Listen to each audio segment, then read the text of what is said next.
This is my science project that I'm going to experiment. And today is September 27, 2020. I'm going to show you my materials that I'm using in this experiment. This is my magnet.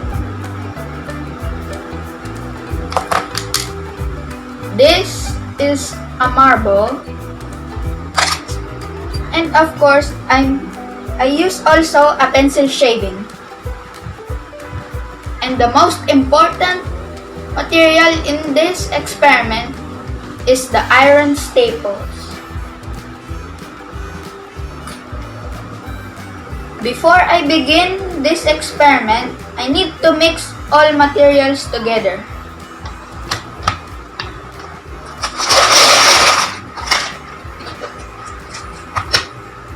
First, I'm doing the basic procedure of hand picking to separate the iron staple from the mixed materials. Starting 3, 2, 1.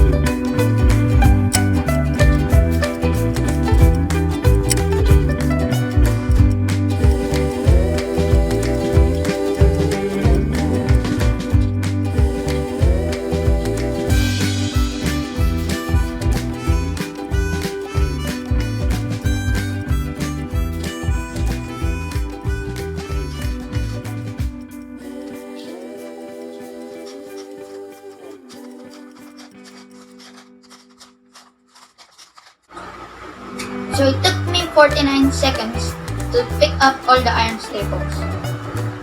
And how about I use this magnet to pick iron staples? Will it take longer or shorter?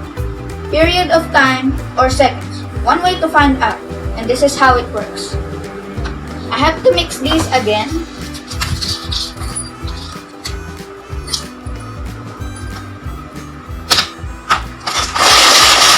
And this time, I use a magnet. Starting in 3, 2, 1.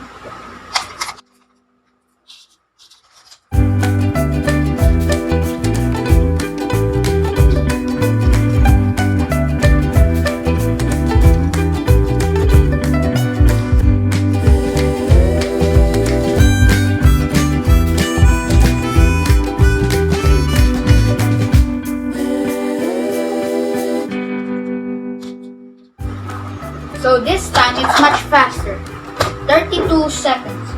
In conclusion, using a magnet to pick up iron things is much faster than hand picking. And that's all.